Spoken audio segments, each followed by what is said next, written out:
کوئی بزرگ تھے، ان سے ان کے چاہنے والوں نے سوال کیا کہ فلاں عابد، اس کے بارے میں لوگ کوئی اچھی بات نہیں کرتے، طعنہ زنی کرتے ہیں، ان پہ بات کرتے ہیں، آپ ان کے بارے میں کیا رائے رکھتے ہیں؟ تو انہوں نے جو جواب دیا وہ بہت خوبصورت تھا اور یہ ضرب المثل بن گیا۔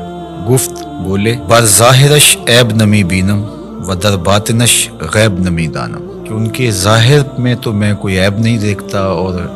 جو ان کا باطن ہے اس کو میں اس لیے نہیں جانتا کہ میں کوئی غیب دان نہیں ہوں کہ میں یہ دعویٰ کروں کہ میں ان کے اندر کو دیکھتا ہوں۔ فرماتے ہیں کہ جس شخص نے پارساؤں والا لباس پہنا ہو تو اس کو تو پارسا ہی سمجھ، چونکہ ظاہر کے مطابق تمہیں گمان رکھنے کا حکم دیا گیا ہے۔ تجھے کھودنے کی، کریدنے کی اور اس کے معاملات میں گہرا غور و تفحص کرنے کی ضرورت نہیں ہے، اس لیے کہ جو محتسب ہوتا ہے اس کو گھر کی تلاشی نہیں لینی ہوتی، وہ تو جو چیز سامنے آتی ہے اس کے مطابق ہی اس کا احتساب کرتا ہے۔ تو اگر یہ ہمارے رویے اور ہمارا طرز زندگی اور ہمارا انداز معاشرت اس طرز پر آ جائے جو ہمارے بزرگوں کا طریق تھا کہ لوگوں کا جو ظاہر ہے اس کے مطابق ہی ہم ان پر کوئی حکم لگائیں، اور ہمیں لوگوں کے اندر اتر کے اور لوگوں کی ٹو میں جا کے گہری تفتیش کرنا اور لوگوں کو کریدنا، یہ تو بتایا ہی نہیں گیا۔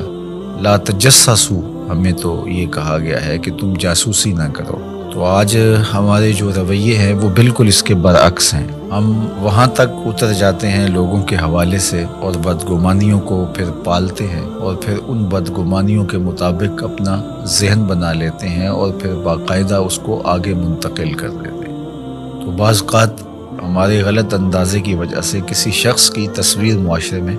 ایسی چلی جاتی ہے جو کہ اس کی حقیقی تصویر نہیں ہوتی۔ اگر وہ برا ہے بھی، اس کی عادات میں اور اس کے رویوں میں، اس کے طرز زندگی میں وہ چیز ہمیں دکھائی نہیں دے رہی، تو اس کا باطن اللہ کے سپرد ہے، ہمیں باطن ٹٹولنے کی ضرورت نہیں ہے، ہم تو حکم ظاہر پہ لگائیں گے۔ تو اس لیے شیخ سعدی شیرازی علیہ رحمہ نے، اللہ ان کی قبر پہ کروڑوں رحمتوں کا نزول فرمائے، انہوں نے اس حکایت کے اندر بزرگوں کا خوبصورت کردار بیان کیا ہے کہ تم لوگوں کے ظاہر پہ نظر رکھو، اور جو تمہاری رائے ہے وہ ان کے ظاہر کے مطابق ہی ہونی چاہیے، اور ان کو کرید کر کے اور ان کے معاملات کے اندر بہت آگے جا کر کے ان کو تلاش کرنے کی کوشش نہ کرو۔ ہمارے صوفیہ نے ایک بڑی خوبصورت بات کی ہے، وہ فرماتے ہیں کہ اگر تمہیں عیب دیکھنے کا شوق آ جائے تو اپنے اندر اتر کے دیکھ لو، کیونکہ تم جو دیکھو گے تمہارا اپنا ضمیر اس کی نفی بھی کر سکے گا اور اس کا اثبات بھی کر سکے گا، اور اگر تمہیں خوبی دیکھنے کا شوق ہے تو وہ دوسروں کے اندر دیکھو، دوسروں کے اندر خوبیاں دیکھو گے تو ان کے بارے میں تمہارا گمان اچھا ہوگا جس سے تم اجر پاؤ گے۔ اپنی خوبیاں دیکھنے لگو گے تو تکبر پیدا ہوگا، ریا پیدا ہوگی، اوروں کی خوبیوں سے ان کے بارے میں حسن ظن پیدا ہوگا جو نیکی ہے۔ تو جب خوبیاں دیکھنا چاہو تو پھر اوروں کی خوبیاں دیکھنے کی کوشش کرو، اور جب عیب ڈھونڈنے کا شوق آ جائے، تمہارے مزاج میں ہے کہ ہم نے کوئی عیب ہی تلاش کرنے ہیں، تو پھر اپنے اندر اتر کے اپنی کوتاہیوں کو، اپنے عیوب کو